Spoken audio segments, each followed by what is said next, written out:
guys. Today we're going to compare two of the juggernauts of YouTube tech, Mr. Gerald Undone versus Mr. Caleb Pike of DSLR Video Shooter. Hey, do you want your Sony camera to look as good as possible? Then you should listen to one of these two people, probably both of them, but we're going to compare directly. Now this is for the old Sony cameras, and by old I mean not the A7S III, not the A1 or the FX3. Those are the new generation. Everything else is considered the old generation. So any of the A7 series, any of the A6000 series, whatever, all of these cameras, you can pay attention to this particular thing. The new ones with their new fancy color science and 10-bit stuff, they don't apply. Okay, well, the reason I made this video is that I have been using pretty much the way that Gerald Undone used to use his A7 III before he was fancy and bought himself an A7S III. I think he has like 10 of those. But he used to use the A7 III with the HLG3 picture profile and the Paul Leeming corrective LUT, and then he would do a little tiny bit of color grading after that. So I've been basically doing that with my A7 III footage. Oh, and by the way, this camera that I'm shooting on right now is my GH5. I am not going to bias the results by shooting in one picture profile before I show you them. So I will show you the Sony cameras soon. Right now, this is my beloved GH5.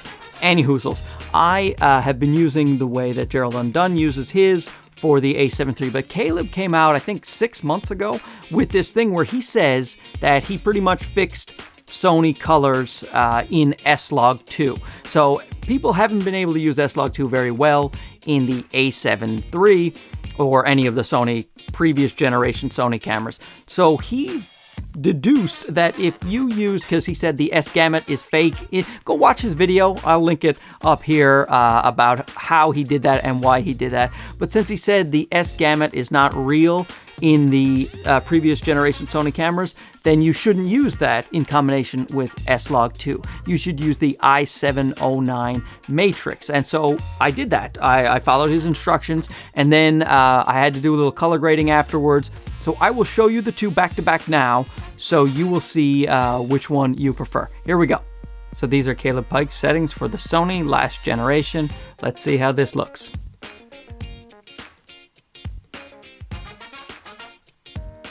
Now these are the Gerald Undone settings on the Sony A7 III. Of course, it's using the Paul Leeming LUT on HLG3, and we'll see how that looks in comparison to Caleb. I had to turn my lights way up here. My light is at 41% over here, and my fill light is at 5%. With Caleb's settings, my fill light was at 1%, and my key light was at 11%. So it's gone up from 11% to 41%, so you need a lot more light for the HLG3 picture profile.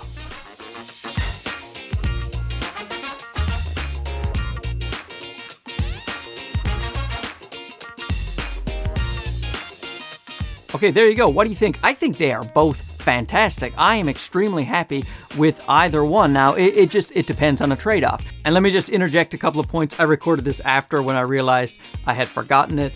But with the Caleb one, you will see more of the background. The background is brighter, and that is a result of the fact that the HLG3 I had to turn my lights up, my key light and my fill light up higher. So when those lights are up higher, the background will then, of course, get darker.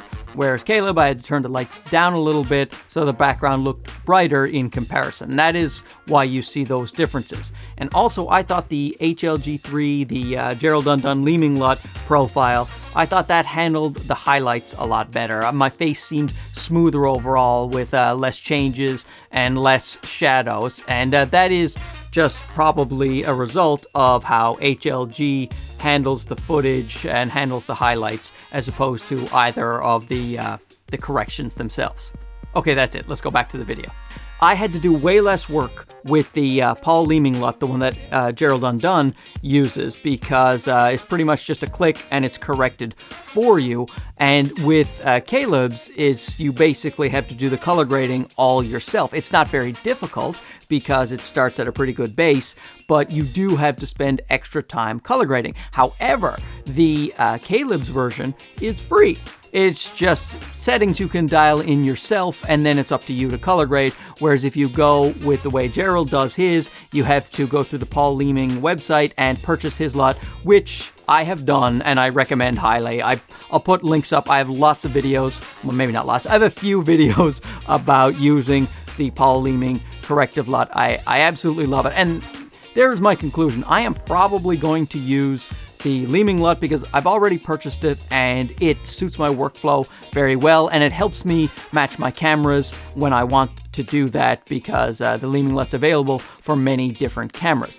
But the fact is, if you don't own the Leeming LUT or you don't want to use it and you want to color grade yourself, these colors that Caleb is getting, fantastic. I wouldn't hesitate to use them at all. Absolutely love it. A big thanks to Caleb Pike for figuring this out, and big thanks to both those guys for being a huge inspiration. I didn't want to become a YouTuber, but these guys, they made it look so much fun. I had to do it. I had to do it. You can blame them. Go to their comment section, blame them for the invention of me. So that's it. Thanks for watching. Subscribe. Comment down below. Tell me what you think of these things because, like, my eyes are old. What do I know? Just tell me what you think of the profiles themselves. And don't forget to subscribe if you haven't already. Thanks for watching. All right, now. See ya. Bye-bye.